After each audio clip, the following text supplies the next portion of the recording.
উনি আরেকটা গন্ডগোল পাকাবে। কারণ ব্যবসা, অর্থনীতি এগুলো কিভাবে চলে সেই সম্পর্কে উনার কোনো ধারণা নেই। এখন এরকম আমরা কতগুলো হাদিস মুখস্থ করে এসে একটা ব্যাংকের শরিয়া বোর্ডের মেম্বার হিসেবে বসে আছি। কিন্তু আমি না জানি ব্যাংকিং, না জানি অর্থনীতি। এসব বিষয়ে আমার কোনই ধারণা নাই। আমি ১৪০০ বছর আগে আ সেসব হাদিসগুলো পড়তেছি যেগুলোর সাথে যেগুলোর মূলনীতি, সেটার মূল ভাষ্য, সেটা হয়তো আমি আ কাজে প্রয়োগ করতে পারবো। কিন্তু যদি আমার ব্যবসা সম্পর্কে ধারণা না থাকে তাহলে সেটা কিন্তু আমি আসলে সঠিকভাবে প্রয়োগ করতে পারবো না। এই সমস্যাগুলোই হচ্ছে। তখন আমরা উল্টাপাল্টা কিছু ফতোয়া দিয়ে খামাখাই একটা জটিল করে তুলি।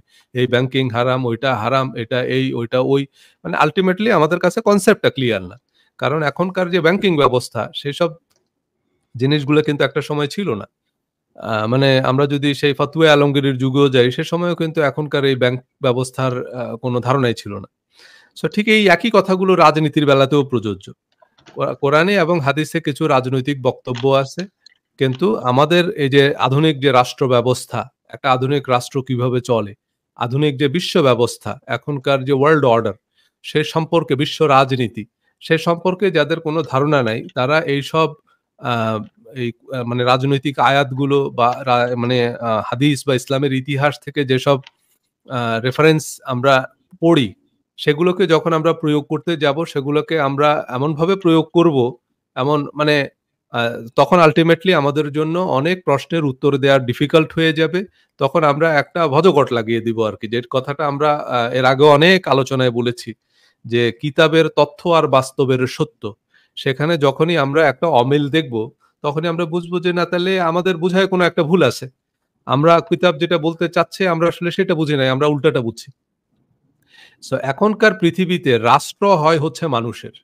যেমন আমরা আমেরিকায় আছি, কানাডায় আছি এবং আপনারা আ যারা কানাডায় একবার আসছে, যারা একবার আমেরিকায় আসছে তারা আর কখনো দেশে ফিরে যেতে চায় না। অন্তত খুবই এক্সেপশন আছে অল্প কিছু ব্যতিক্রম বাদে আর বেশিরভাগ মানুষই কিন্তু শেষ পর্যন্ত আর ফিরে যায়নি। আর আমাদের পরের জেনারেশন যখন এখানে আমাদের ছেলেমেয়েরা বড় হচ্ছে আমরা বুঝতে পারি যে তারা আর কোনদিন আমাদের বাংলাদেশে ফিরে যাবে না। সো আমাদের যদিও মন পড়ে কারণ সেখানে আমাদের জন্ম, সেখানে বেড়ে উঠা একটা তো স্মৃতিকাতরতা আছে। কিন্তু তারপরও মানুষ এখানেই কমফোর্ট ফিল করে। এর কারণ হচ্ছে এই রাষ্ট্রগুলো এটা হিন্দুরও রাষ্ট্র না, এই রাষ্ট্রগুলো মুসলমানের রাষ্ট্র না, এই রাষ্ট্রগুলো হচ্ছে মানুষের রাষ্ট্র। Yeah. ইউরোপ, আমেরিকায় যে কারণে সারা পৃথিবীর সকল ধর্ম, সকল বর্ণ, সকল গোত্র, এই ভিন্ন, ভিন্ন রক্তের মানুষ এসে এখানে বসবাস করতেছে বা এই দেশগুলোকে তাদের নিজেদের দেশ মনে করে থাকতে পারে এখানে। প্রজন্ম থেকে প্রজন্মের কারণ হচ্ছে এখানকার যে মূলনীতি সেটা হচ্ছে রাষ্ট্র হবে মানুষের। রাষ্ট্র কোনো ধর্মের মানুষের হয় না। কিন্তু আমরা এই ধর্মের মানুষের জন্য আলাদা রাষ্ট্র, ওই ধর্মের মানুষের জন্য আলাদা প্রদেশ এগুলো বানাতে গিয়ে শেষ পর্যন্ত এটা না হলো ধর্ম, না হলো রাষ্ট্র। আল্টিমেটলি এমন একটা উইয়ার্ড সিচুয়েশন আমরা তৈরি করি, শেষ পর্যন্ত একটা ফাঁকিবাজির আশ্রয় আমাদেরকে নিতে হয়। শেষ পর্যন্ত একটা প্রতারণামূলক ব্যাখ্যা আমরা দিচ্ছি জনগণকে, মানুষকে। আল্টিমেটলি সেটা না পারতেছি আমরা শ্যাম রাখতে, না রাখতেছি আমরা কুল রাখতে।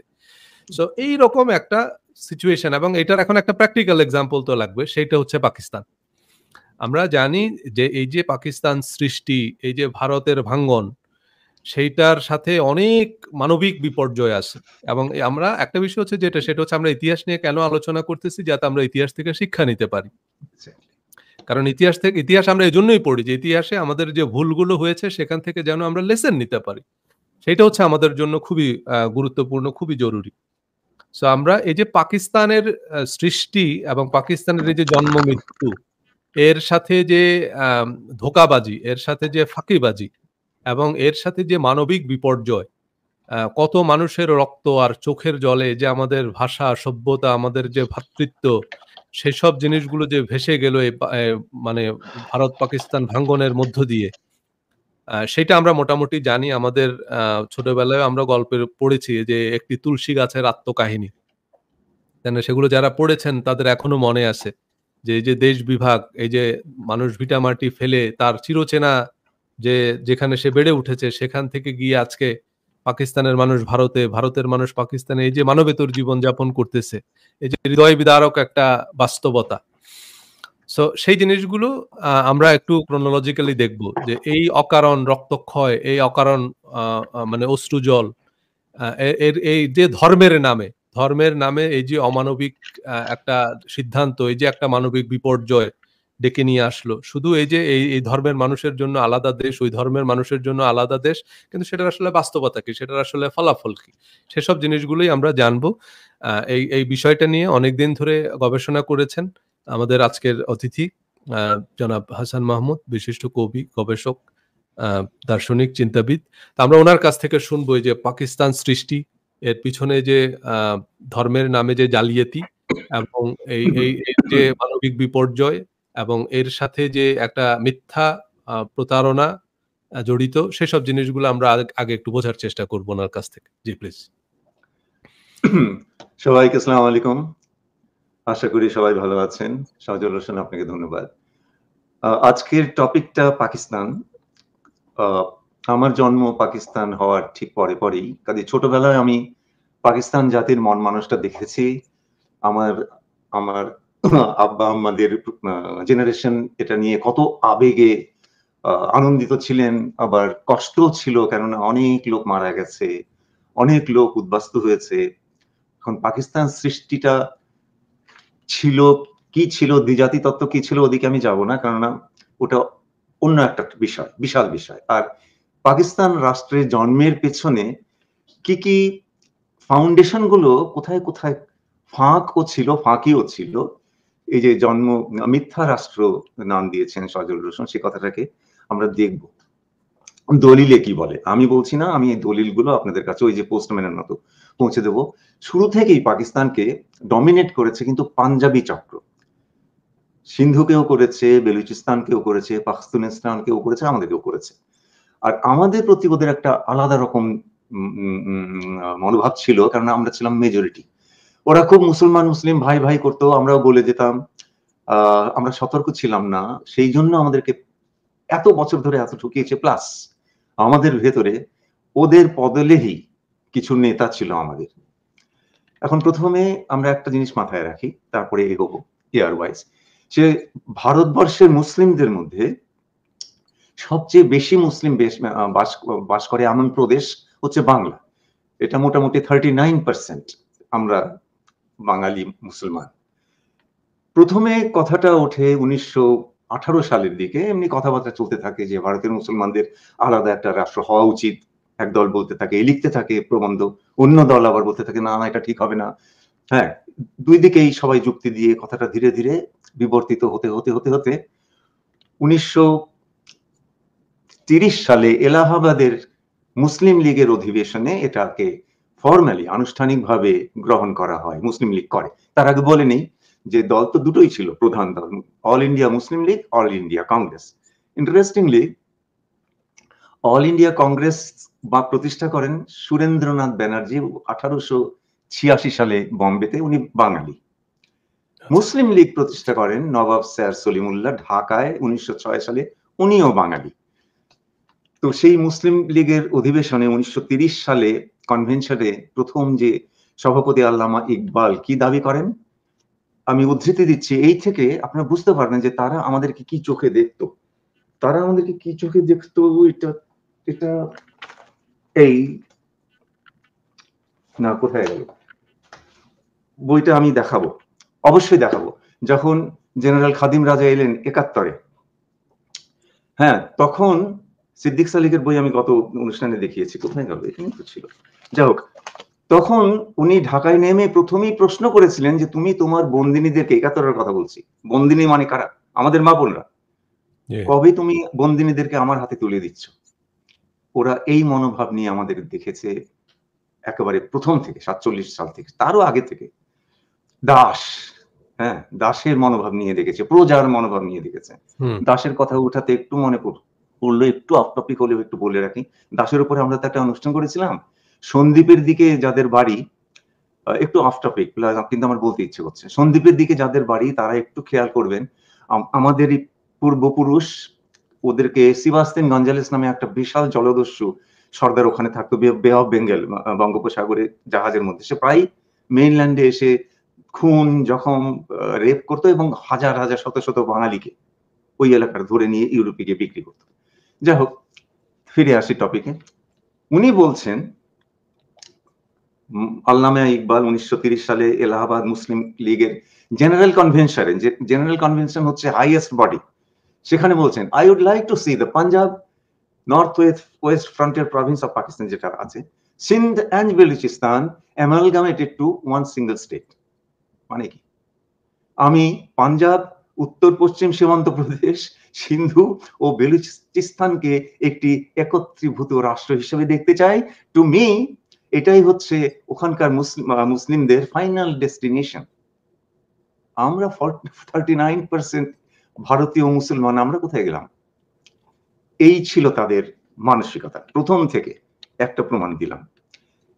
সেকেন্ড প্রমাণ, ওটা তো 1930 সাল ছিল, এটা 3 বছর পর 33 সালে চৌধুরী রহমত আলী, ইংল্যান্ডের কেমব্রিজের স্টুডেন্ট, উনি পাকিস্তান নামটা প্রস্তাব করেন এবং এই নাম পরে গৃহীত হয়। সজল, পাকিস্তানের স্পেলিং কি? PAKSTAN। P for Punjab, A for Afghanistan, K for Kashmir, S for Sindh, TAN টান হচ্ছে বেলুচিস্তান। আমরা কোথায়? আমরা 39% অফ ইন্ডিয়ান মুসলিমস, ওদের হিসেবের মধ্যে, ওদের মাথার মধ্যে আমরা নাই। এই যে মিথ্যার উপর একটা দেশ দাঁড়িয়ে যাচ্ছিল, ফাঁকিবাজির উপর, দেখেন এর পরের ফাঁকিটা কি?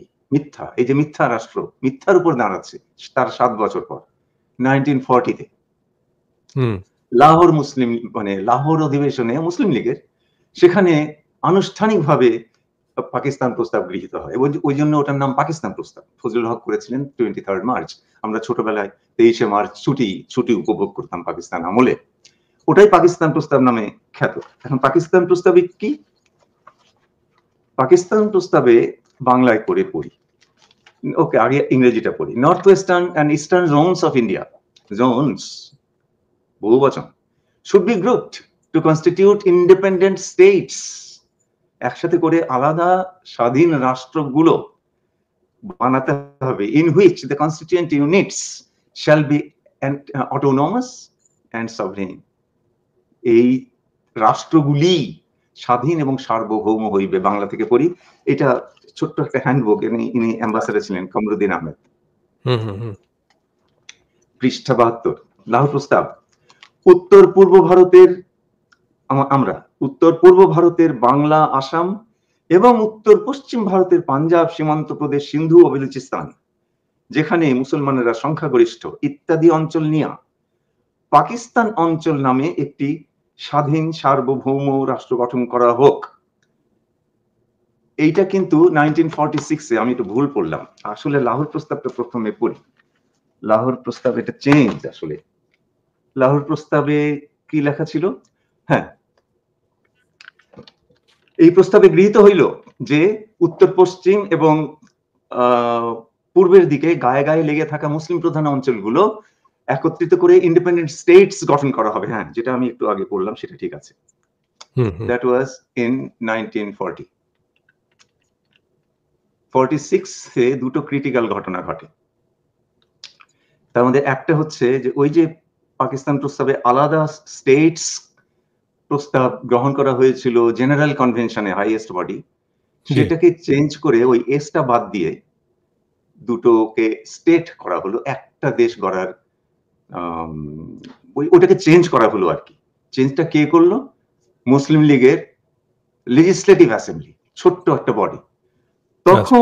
তখন আপত্তি উঠেছিল।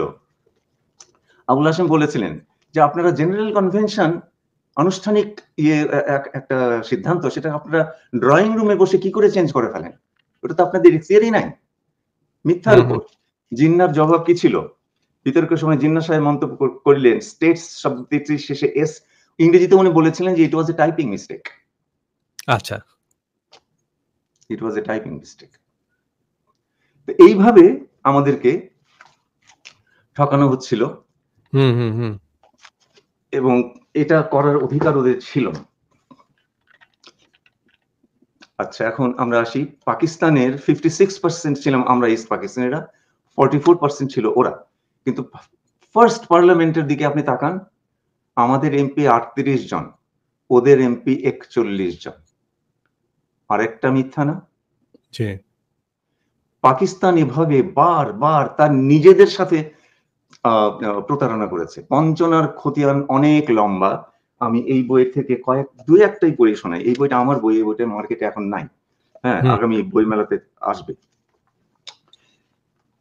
পুরো পাকিস্তান আমলে সেক্রেটারি, চিফ সেক্রেটারি পদ, হ্যাঁ, এসেছিলেন। এই নাম্বারগুলো দু একটু ভ্যারি করতে পারে, কিন্তু মধ্যে কথা এটাই নাম্বার 42। প্রত্যেকটাই ছিল পশ্চিম পাকিস্তান, আমাদের একজনও ছিল না। আপনি সেনাবাহিনী, সাধারণ জনগণের, অর্ধশিক্ষিত জনগণের একটা চাকরির প্রধান উৎস, 90% ওরা। সেনাবাহিনীর 90% ওরা, মানে দেশের 40%, 44% মানুষ, আমরা 56%, আমরা সেনাবাহিনীর মাত্র 10%। আর এই যে আপনি ইয়ের কথা, সীমানার কথা বলেছিলেন, হ্যাঁ, রাজশাহীর পাশেই মুসলিম মেজরিটি, মালদহ, মুর্শিদাবাদ, উত্তর দিনাজপুর আমরা পেলাম না। কেন পেলাম না? ভাঙড়, বসিরহাট মুসলিম মেজরিটি, আমাদের অ্যাডজাসেন্ট, আমরা পাইনি। কেন পাইনি? বিকজ ওদের কাছে ম্যাটার করতো না, আমরা তো কিছু না, সেই জন্য। আমরা 56%, রাজধানী তো হবে ঢাকায়, ওখানে কেন? করাচিতে কেন? জাতির পিতার জন্মস্থান। ওকে, একটা দেশের রাষ্ট্রীয় কর্মকাণ্ড রাজধানীকে ঘিরে আবর্তিত হয়। করাচির পরে ওরা রাজধানী স্থানান্তর করলো রাওয়ালপিন্ডিতে। এই পিন্ডিতে শহরটাকে রাজধানী করে তোলার জন্য যে লক্ষ লক্ষ কোটি টাকা সরকারকে ব্যয় করতে হলো, আপনি জানেন সরকারের ব্যয় হচ্ছে জনগণের আয়, তার পুরোটাই গেল পশ্চিম পাকিস্তানে। ওখানে কনস্ট্রাকশন, ওখানে সাপ্লাই, ওখানে দোকান, ব্যবসা, এভরিথিং পেল ওরা। তারপরে রাওয়ালপিন্ডি থেকে আবার ইসলামাবাদে সম্পূর্ণ নতুন একটা সিটি ক্যাপিটাল বানানো হলো, আবার লক্ষ কোটি টাকা ওখানে গেল, সম্পূর্ণ পেল ওরা। আর আমরা তো দেখেছি, আমরা যখন বড় হচ্ছিলাম, যত স্কলারশিপ আসে 80% ওরা। হ্যাঁ, মানে আমাদের কোথাও জায়গাই নাই। তারপরে ন্যাশনাল বাজেট, এইটা নিয়ে তখন আমাদের কেবল চোখ খুলতে শুরু করেছে। পূর্ব বাংলা শ্মশান কেন শেখ মুজিব দিয়েছিলেন যখন, যে ন্যাশনাল বাজেট 3 ভাগে ভাগ হতো। একটা ভাগ আমাদের সরকার, পূর্ব পাকিস্তান সরকার পেত, আমাদের এখানে খরচ হতো। আরেকটা ভাগ পশ্চিম পাকিস্তান সরকার পেত, ওখানে খরচ হতো। 3 নম্বর ভাগ পেত কেন্দ্র। কেন্দ্রটা কোথায়? ওখানে। তো বাজেটের 2/3 নর্মালি ওখানেই খরচ হতো। এরপরে দেখেন 1954, মানে প্রতারকের তো চেহারা, স্বভাব বদলায় না। পাকিস্তানে ওইভাবে হলো। 1954 যখন ফজলুল হকের যুক্ত ফ্রন্ট মুসলিম লীগকে করে ধরাশায়ী করে দিল ইলেকশনে, মার্চ মাসে, 2 মাসও গেল না, বড়লাট গভর্নর জেনারেল গোলাম মোহাম্মদ এই মিনিস্ট্রিকে, ফজলুল হকের মিনিস্ট্রিকে ডিসলভ করে কেন্দ্রের শাসনের অধীনে নিয়ে গেলেন পূর্ব পাকিস্তান। ওখান থেকে চিফ সেক্রেটারি একজন এসে আমাদেরকে শাসন করতে থাকলেন। তো এটা অনেক অনেক আপনি পাবেন, অনেক আপনি পাবেন। এখন আমি একটা ইন্টারেস্টিং কথা বলে শেষ করি। জিন্নার পাকিস্তান কেমন রাষ্ট্র হওয়ার কথা ছিল? এই যে কমরুদ্দিন সাহেবের বই হয়ে গেল না, এটা দাঙ্গার ইতিহাস। ও আচ্ছা আচ্ছা আচ্ছা, যে ওই যে 71-এর কথাটা বলতে চাচ্ছিলাম, এই যে সিদ্দিক সালেক। আচ্ছা, হ্যাঁ, আমাদেরকে কি চোখে দেখতো 71, পেজ 92। জেনারেল খাদিম রাজা, the GOC told me later, আমাকে খাদিম রাজা পরে বলেছেন, that when he had handed over the command to of the troops, যখন তিনি মানে সৈন্যবাহিনীর কমান্ড হস্তান্তর করে দিলেন কার হাতে? To general Niazi. তখন general Niazi had asked him, general Niazi তাকে জিজ্ঞেস করলো, when are you going to hand over your concubines to me? তুমি তোমার বন্দিনীদেরকে আমার হাতে কখন তুলে দিবে? এই মনোভাব নিয়ে ওরা চিরকাল আমাদেরকে দেখেছে। আচ্ছা, কোনটা পড়বো বললাম? আচ্ছা, জিন্না কেমন রাষ্ট্র হওয়ার কথা ছিল? অ্যাম্বাসেডর সাহেব অনেক ভালো গবেষক। আচ্ছা, কে মুন্সি হিন্দু নেতা কে মুন্সি বলছে, সতর্ক করছে হিন্দুদেরকে যে পাকিস্তান এমন একটা রাষ্ট্র হবে যে ধর্মীয় রাষ্ট্র হবে, যার শাসন ব্যবস্থা কোরআনের নির্দেশ ভিত্তিক হবে, হিন্দু কংগ্রেস লিডার বলছে, আপত্তি করছে অ্যাকচুয়ালি পাকিস্তানের বিরুদ্ধে, যে পাকিস্তান এমন একটা ধর্মীয় রাষ্ট্র হবে যার শাসন ব্যবস্থা কোরআনের নির্দেশ ভিত্তিক হবে বলে প্রতিশ্রুতি দেওয়া থাকবে, সুতরাং সেই অনুসারে রাষ্ট্র পরিচালনায় অন্যান্য ধর্মাবলম্বীদেরকে বর্জন করা হবে। জিন্নাহ সাথে সাথে এটা অস্বীকার করে জিন্নাহ বলেন এই জাতীয় প্রচারণা শুধু হিন্দু ও শিখদেরকে খেপিয়ে তোলার জন্য করা হচ্ছে। জিন্নাহ দৃপ্ত কণ্ঠে ঘোষণা করলেন পাকিস্তান একটি ধর্মীয় রাষ্ট্র হবে এবং সেখানে হিন্দু ও শিখদের সর্বপ্রকার ক্ষমতাহীন করে রাখা হবে, এটা সম্পূর্ণ মিথ্যা। আরেকটা বই আপনাদেরকে দেখাতেই হবে, কেউ যদি পাক ভারতের রাজনৈতিক ইতিহাস পড়তে চান তাহলে এই বই হচ্ছে বাইবেল, এটা পড়তেই হবে। আবুল মনসুর আহমেদ, ইনি পাকিস্তানের এক সময় অস্থায়ী প্রধানমন্ত্রী ছিলেন, চিরকাল রাজনীতি করেছেন। এই বইয়ের আমার দেখা রাজনীতির 50 বছর, এর 240 পৃষ্ঠা থেকে বলছি। মুসলিম লীগের অন্যতম নেতা মাহমুদাবাদের তরুণ নবাব রাজা সাহেব এক বক্তৃতায় বলিয়াছিলেন যে পাকিস্তানে কোরআনের আইন অনুসারে শাসন কার্য চলিবে। জিন্নাহ সাহেব তখনও কিন্তু পাকিস্তানে হয়নি। জিন্নাহ সাহেব পরদিনই তার প্রতিবাদে খবরের কাগজে বিবৃতি দিয়া রাজা সাহেবকে ধমকাইয়া দিয়াছেন এবং বলিয়াছেন পাকিস্তান একটি প্রগতিবাদী মডার্ন গণতান্ত্রিক রাষ্ট্র হইবে। এখানে আমি জিন্নাহর আরেকটা বক্তৃতার কথা বলে শেষের দিকে আসবো। উনি প্রথম পার্লামেন্টে বলেছিলেন যে এখন থেকে পাকিস্তানের হিন্দুরা হিন্দু থাকবে না, মুসলমানরা মুসলমান থাকবে না, ধর্মীয় দিক দিয়ে নয়, রাজনৈতিক দিক দিয়ে, কেননা পাকিস্তান হবে ইংল্যান্ডের মতো, কানাডার মতো একটা গণতান্ত্রিক রাষ্ট্র। কিন্তু জিন্নাহ ভুলে গেছেন যে ধর্মের নামে আপনি রাষ্ট্র বানাবেন আর তাকে সেকুলার রাখবেন, ওটা হয় না, ওটা হয়ওনি। হ্যাঁ, 1956 এর সংবিধানে ওই সেকুলার পাকিস্তানকে চেঞ্জ করে লেখা হলো ইসলামিক রিপাবলিক অফ পাকিস্তান। এটা নিয়ে পূর্ব পাকিস্তানে অনেক হইচই হচ্ছিল, আমার মনে আছে ছোটবেলায়। এবং 1979 এসে সংবিধানে একেবারে সারিয়া কথাটা যোগ করা হয় যে এখন থেকে পাকিস্তান সারিয়া আন্ডারে একটা ইসলামিক রাষ্ট্র, যদিও ওখানে ঘুষ ছাড়া কিছু চলে না, মানে ইসলামী মূল্যবোধের ছিটে ফোটা নেই। এখন দেখুন আপনার কম্পিউটারে অ্যান্টিভাইরাস আছে যাতে কম্পিউটারের অপব্যবহার না হয়। পৃথিবীর কোন ধর্মগ্রন্থে সেই গ্রন্থকে অপব্যবহার করার বিরুদ্ধে কোনো এফেক্টিভ, মানে একেবারে 100% গ্যারান্টেড কোনো প্রসেস নাই। যা আছে কিছু উপদেশ আছে আর কিছু পরকালে শাস্তির ভয় দেখানো আছে। কাজেই ধর্ম নিয়ে বাড়াবাড়ি চিরকালই হয়েছে, পাকিস্তান সরকার করেছে, মানে এত বেশি মিথ্যা কথা বলেছে। কোথায় গেল সূরা বাকারা আয়াত 42, সত্যের সাথে মিথ্যাকে মিশিয়ে দেবে না? কোথায় গেল কোরআনের বাণী, কাউকে ঠকাবে না? রসুলের বাণী কোথায় গেল 71-এ? মদিনা সনদের প্রথম ধারা, নাম্বার 1 ধারাতেই আছে যে মদিনার মধ্যে যারা আছে, যারা পরে আসবে, মুসলিম, খ্রিস্টান, প্যাগান সবাই মিলে এক উম্মাহ। এই উম্মাহ কথাটা প্রথম ব্যবহার করলেন আমাদের নবীজি সাল্লাল্লাহু আলাইহি ওয়াসাল্লাম, ধর্ম বর্ণ নির্বিশেষে। তার মানে কি? মানে হচ্ছে একটা পলিটিক্যাল এন্টিটির মধ্যে যারা থাকবে সবাই মিলে উনার ভাষায়, উনার শব্দে এক উম্মাহ। তো 71-এ কি ইস্ট পাকিস্তানের এক উম্মাহ ছিল না? আচ্ছা, এইবার আমি ইতিহাসের একটা জিনিস টাচ করে আপনার হাতে মাইক্রোফোন ছেড়ে দেব। দেখুন, পাক ভারত বাংলাদেশ উপমহাদেশের এত বড় দেশ, প্রায় ইউরোপের সমান, প্রত্যেকটা লোকের, আমার আপনার, আমাদের পূর্বপুরুষদের এবং আমাদের ভবিষ্যতের প্রজন্মের প্রত্যেকের রাজনৈতিক ভাগ্য একেবারে 180 ডিগ্রি ঘুরে গেছে একদিন 10th জুলাই 1946 একটা লোকের একটা কথায়। সেটাই আমি এখন বলবো। কে ছিলেন তিনি, কি বলেছিলেন তিনি? এটা হচ্ছে ক্যাবিনেট মিশন 1946-এ স্যার ক্রিপস, হেনরি ক্রিপস এসে, স্ট্যাফোর্ড ক্রিপস উনি রাশিয়াতে অ্যাম্বাসেডার ছিলেন যুদ্ধের সময়, ব্রিটিশ। উনি ব্রিটিশের তরফ থেকে একটা প্রস্তাব দেন যে তোমরা পাকিস্তান চাও মুসলিম লীগ, আর কংগ্রেস তোমরা তো অখণ্ড ভারত চাও, এই যে আমার প্রপোজাল। ব্রিটিশ প্রস্তাব করলো কি, একটু খেয়াল করে শুনবেন সবাই, এখানে একটা ম্যাথমেটিক্স আছে।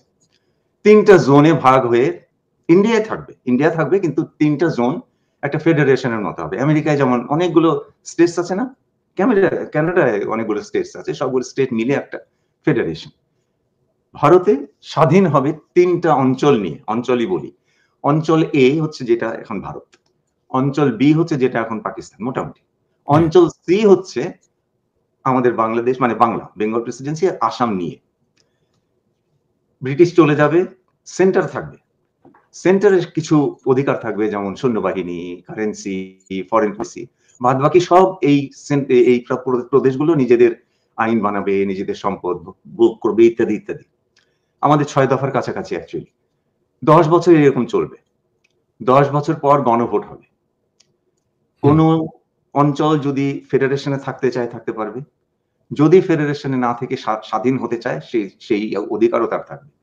আমি জানি না আপনাদের আমেরিকার কনস্টিটিউশনে আপনাদের স্টেট গুলো স্বাধীন হওয়ার ক্ষমতা রাখেন কি না, কিন্তু কানাডা রাখে। কিন্তু আমাদের সংবিধানে আমাদের প্রদেশগুলোকে অধিকার দেওয়া আছে যে তারা ইচ্ছে করলে কানাডা থেকে বাইরে গিয়ে স্বাধীন রাষ্ট্র করতে পারে। আচ্ছা, হ্যাঁ। তো এটা ব্রিটিশ প্রস্তাব করলো এবং মুসলিম লীগ মেনে নিল, কংগ্রেস মেনে নিল। এই বইতেই আছে, এই স্বাধীনতার 50 বছর, যে 1 সপ্তাহ আগে পরে মুসলিম কংগ্রেস দুজনই এটা মেনে নিল। তাহলে আপনি দেখেন, প্রস্তাব করলো ব্রিটিশ, মেনে নিল all India Muslim League, Nehru, sorry Jinnah Liaquat Suhrawardy, মেনে নিল অল ইন্ডিয়া কংগ্রেস, নেহেরু, বল্লভভাই প্যাটেল, গান্ধীজি। তাহলে আর বাকি থাকে কি? অখণ্ড ভারত স্বাধীন হচ্ছে, রাইট? 1946 এটা হচ্ছে জুন মাসে হলো, জুন মাসে অ্যাকসেপ্ট করলো। প্রস্তাব করেছিল মে মাসে ব্রিটিশ, পরের মাসে জুনে কংগ্রেস মুসলিম লীগ দুই দলই অ্যাকসেপ্ট করলো, অখণ্ড ভারত স্বাধীন হতে যাচ্ছে। পরের মাসে জুলাইতে 10 তারিখে নেহেরু ট্রেনে করে যাচ্ছিলেন কোথায়? বম্বে রেলওয়ে স্টেশনে ট্রেনটা থেমেছিল, সেখানে সাংবাদিকরা তাকে ধরেছিল। সারা ভারত তখন এত আনন্দ, স্বাধীন হচ্ছে। সেই 23শে জুন 1757 সালে পলাশির যুদ্ধে আমরা পরাধীন হয়েছিলাম। 190 বছর পর আমরা স্বাধীন হচ্ছি। Can you imagine the emotion of people? আমাদের 16 ডিসেম্বরের মতো আমরা স্বাধীন হলাম। তখন নেহেরু বললেন যে হ্যাঁ, আমরা ক্যাবিনেট মিশন মেনেছি, কিন্তু আমরা কংগ্রেস একটা পলিটিক্যাল পার্টি হিসেবে মেনেছি, কিন্তু আমরা যেখানে গিয়ে বসবো সেটা হচ্ছে parliament. Parliament is sovereign, parliament সার্বভৌম। তার মানে কি? পার্লামেন্টে তো তোমরা মেজরিটি। তো এই জিন্না খেপলেন। পরদিনই জিন্না বিবৃতি দিলেন, ফরগেট অ্যাবাউট ক্যাবিনেট মিশন, আমার পাকিস্তান চাই। এবং তাকে আর কিছুতেই রোধ করা গেল না। সারা কংগ্রেসের কমিটি বারবার করে রিকোয়েস্ট করলো যে ওটা নেহরুর ব্যক্তিগত কথা, আমরা কখনোই ব্রুট মেজরিটি করব না। হ্যাঁ, হেন তেন অনেক কিছু আরো বলতে গেলে অনেক সময় লাগবে। কিন্তু জিন্না কিছুতেই মানলেন না, বললেন যে নো, পাকিস্তান চাই। এটা তো জুলাইতে হলো, পরের মাস হচ্ছে অগস্ট। 16ই অগস্ট হচ্ছে ডাইরেক্ট অ্যাকশন ডে। এদিকে সারা ভারতের মুসলমানদের তখন আবেগ, মানে সবাই স্তম্ভিত, সবাই মানে কনফিউজ যে কি করবে। তার উপর দেখেন Sajal Roshan, direct action day. Direct কথাটা খুব ফোর্সফুল, শক্তিশালী একটা শব্দ। অ্যাকশন, অ্যানাদার মানে শক্তিশালী শব্দ। এই ডাইরেক্ট অ্যাকশন ডেতে কি করতে হবে কোনো পদ্ধতি দেওয়া হলো না, কোনো কর্মপন্থা কিংবা এটা করব ওটা করব কিচ্ছু বলা হলো না। তখন দুই দলই, হিন্দু মুসলিম দুই দলই ভয় পেয়ে গেল এবং অস্ত্রশস্ত্র নিয়ে মানে নিজেদেরকে সেলফ ডিফেন্সের একটা ইয়ে পড়ে গেল সর্বদা, সব জায়গায়, বিশেষ করে ক্যালকাটায়। 16ই ডিসেম্বর ইয়েতে কলকাতায় গড়ের মাঠে সম্ভবত মুসলিম লীগের সভা হলো, সেখানে খাজা নাজিমুদ্দিন বক্তৃতা দিলেন। দেখেন কিভাবে মানুষের ভাগ্য ভাঙে গড়ে একটা লোকের একটা কথায়। উনি বললেন ওই মিটিং এ, সভায়, যে আমাদের ডাইরেক্ট অ্যাকশন ব্রিটিশের বিরুদ্ধে নয়, হিন্দুদের বিরুদ্ধে। আমি প্রিটি শিওর উনি জাস্ট একটা কম্প্রোমাইজিং পলিটিক্যাল স্টেটমেন্ট দিয়েছিলেন মাত্র। কিন্তু এই কথা মিটিং শেষ হওয়ার আগেই দাঙ্গা লেগে গেল, যে দাঙ্গার কথা আপনারা সবাই শুনে থাকবেন, যে এত ভয়াবহ দাঙ্গা হয়ে গেল যে মানে হাজার হাজার লোক মারা গেল। বিহারে, নোয়াখালীতে, কলকাতায় গান্ধীজি ছুটে এলেন। তো আমি প্রিটি শিওর যে উনি এটা দাঙ্গার কথা উনি মিন করেননি, উনি ইনোসেন্টলি একটা পলিটিক্যাল স্টেটমেন্ট দিয়েছিলেন মাত্র, কিন্তু কত হাজার লোকের প্রাণ তো গেল। তো দিস ইজ মানে ক্যাবিনেট মিশন হাওয়ায় উড়ে গেল, আলটিমেটলি পাকিস্তান হলো। এখন আমি একটা বাক্য বলে ছেড়ে দেব। ব্রিটিশ 46 এ ঘোষণা দিয়েছিল যে 48 সালে চলে যাবে। চলে গেল, তাড়াতাড়ি তড়িঘড়ি করে চলে গেল 47 সালে, 1 বছর আগে। কেন? তখন তো 1942 এর পরে কিন্তু কোনো আন্দোলন ছিল না গান্ধীজির, কোনো আন্দোলন ছিল না কংগ্রেসের, কোনো ব্রিটিশ বিরোধী আন্দোলন ছিল না মুসলিম লীগের। তাহলে তাড়াতাড়ি কেন গেল জানেন? 47 এ হুম। ইংল্যান্ডের প্রাইম মিনিস্টার তখন ক্লেমেন্ট অ্যাটলি। ক্লেমেন্ট অ্যাটলির হাতেই আমরা স্বাধীনতাটা পাই। প্রধানমন্ত্রী ছিলেন। উনি তখন 56 এ উনি তখন প্রধানমন্ত্রী নাই, অবসর নিয়েছেন। হ্যাঁ?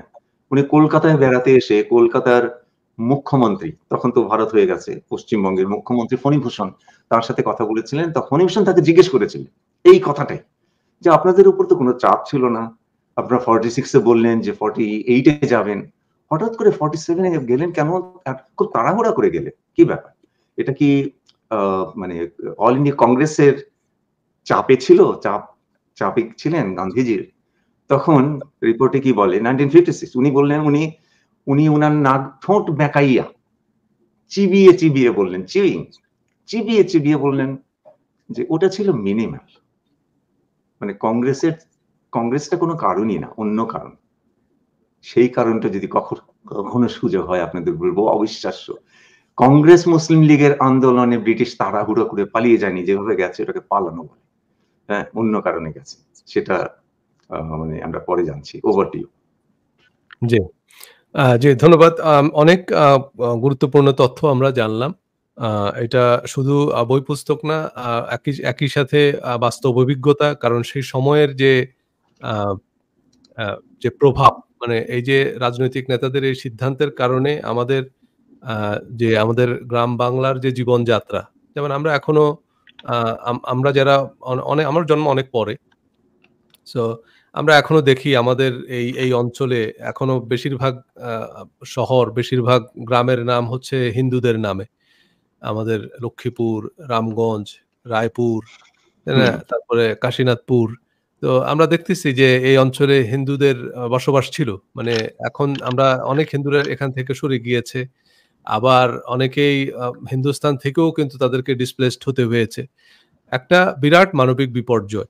সো আমরা যখন এইসব বিপর্যয়ের গল্প পড়ি, যেমন আমার এখনো মনে আছে যে একটি তুলসী গাছের আত্মকাহিনী, সেই তাই। যে গল্পটা, হ্যাঁ, তাই হ্যাঁ। না? সেই যে করুণ বর্ণনা, এই যে একটা পরিবার তার ভিটেমাটি ছেড়ে এখন আমরা ধর্মের ভিত্তিতে যাই করি না কেন, কিন্তু একজন মানুষের কাছে তার যে আবাসভূমি, যেমন অনেক হিন্দুরা কিন্তু এখনো পর্যন্ত রয়ে গেছে। তাদেরকেও কিন্তু অনেক আ মানে একই কথা মুসলমানদের বেলায়ও। আপনার হিন্দুস্থানে অনেক মুসলমান, তারা তাদের এই ভিটেমাটি ছেড়ে যায়নি। কিন্তু তাদেরকে অনেক অমানবিক আ মানে তাদের অনেক নির্যাতনের মুখোমুখি হতে হয়েছে। অনেক ভয়, ভীতি, শঙ্কার ভিতর দিয়েই তাদেরকে বছরের পর বছর, যুগের পর যুগ পার করতে হয়েছে। সো এই সবকিছুর এই যে মূল ব্যাপারটা যেটা, সেটা হলো যে এই যে ধর্মের ভিত্তিতে প্রত্যেকটা ধর্মের মানুষের জন্য আলাদা একটি রাষ্ট্র তৈরি করার যে একটা প্রবঞ্চনা, এটা একটা অবাস্তব। মানে পৃথিবীতে আমরা ধর্মের যে মূল নীতিটা নিয়ে আলোচনা করছি, যে ধর্মের মূল নীতিটা হচ্ছে মানুষের জন্য একটা উত্তম আবাসস্থল তৈরি করা এই পৃথিবীটা। একটা উত্তম সমাজ তৈরি করা। যেখানে যে সমাজটা হবে মানুষের, যে সমাজটা হবে যেখানে মানুষের মধ্যে মানুষের একটা ভ্রাতৃত্ববোধ থাকবে, যে সমাজটা হবে মানুষের জন্য নিরাপদ। আ সেটাই হচ্ছে ধর্মের মূল উদ্দেশ্য। সেটা প্রতিটা ধর্মেরই। আমি শুধু ইসলাম ধর্মের কথা বলব না। প্রতিটা ধর্মেরই মূল উদ্দেশ্য হচ্ছে সেটা হচ্ছে যে আমরা এমন মানুষ হব যাতে আমাদের সমাজটা, আমাদের রাষ্ট্র, আমাদের গ্রাম, আমাদের উপজেলা, আমাদের শহর সেটা হবে মানুষের শহর, মানুষের সমাজ। একটা আদর্শ সমাজ হবে সেরকম। কিন্তু আমরা এই ধর্মের নাম দিয়েই এমন একটা সমাজ তৈরি করি যেখানে মানুষের পক্ষে বসবাস করা কঠিন হয়ে দাঁড়ায়। সো এরকম রাষ্ট্র তৈরি করতে গিয়ে মানে ধর্মের নামে এমন প্রবঞ্চনার কারণে একটা মানবিক বিপর্যয় হয়েছে, যেগুলো আমরা পরবর্তীতে বই পুস্তকে পড়েছি। আমাদের সময়ে সেসবের খুব একটা প্রভাব আমরা দেখিনি। কিন্তু আমাদের আজকের অতিথি উনি সেই জিনিসগুলো প্রত্যক্ষ করেছেন। যে সেই যে পলিটিক্যাল ডেভেলপমেন্ট গুলো এবং সেগুলোর যে ইনস্ট্যান্ট প্রভাব, সে সময়টাতেও বেশ কিছু দাঙ্গা ফাসাদ ছিল। যেমন পাকিস্তান হওয়ার পরেও বা এই যে আ আ তারপরে পাকিস্তান ভাঙন, মানে দেশ যখন স্বাধীন হয়।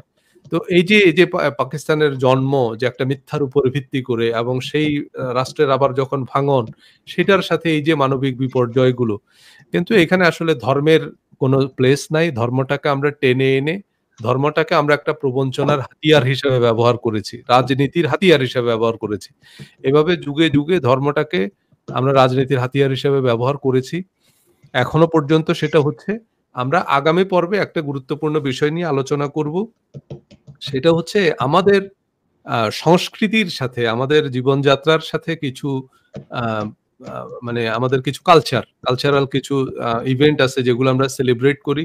যেগুলো আমরা একটু স্মরণ করি হচ্ছে মেইনলি আমাদের যে কালচারাল স্পিরিট সেটাকে সেলিব্রেট করার জন্য আমরা পহেলা বৈশাখ সেলিব্রেট করি। তো এটা হচ্ছে আমাদের বাঙালিয়ানা। এটা হচ্ছে আমাদের এটার আমরা পহেলা বৈশাখের ইতিহাস আমরা জানি। এটা আমাদের কৃষি, আমাদের যে কৃষি ঐতিহ্য, আমাদের যে কৃষি কেন্দ্রিক একটা কালচার, আমাদের যে কৃষি অর্থনীতি, আমাদের যে কৃষি কেন্দ্রিক যে জীবনযাত্রা, সেটার সাথে অবিচ্ছেদ্যভাবে মিশে আছে পহেলা বৈশাখ। আমরা এটা সেলিব্রেট করি বিশেষভাবে। এখন একদল এসে বলতেছে যে, "না, এটা তো হিন্দুয়ানি কালচার।" তো হিন্দুয়ানি কালচারই যদি হয়, মানে এটা যদি হিন্দু ধর্মেরই কোনো উৎসব হতো, তাহলে এটা আ নেপালের হিন্দুরাও কিন্তু সেলিব্রেট করত। এটা শ্রীলঙ্কার হিন্দুরাও সেলিব্রেট করত। এমনকি এটা পৃথিবীর বিভিন্ন দেশেও কিন্তু হিন্দু আছে, তারাও সেলিব্রেট করত। আ আপনার ধরেন আপনার তামিলনাড়ুর হিন্দুরাও কিন্তু এটা সেলিব্রেট করত। কিন্তু করে না। এটা আমাদের বাঙালির উৎসব। এটা হিন্দু মুসলমানের উৎসব না। তারপরে আমরা পহেলা হয়তো ১৬ই ডিসেম্বর সেলিব্রেট করি। এটা আমাদের একটা বিজয়ের উপলক্ষ। এটা আমাদের একটা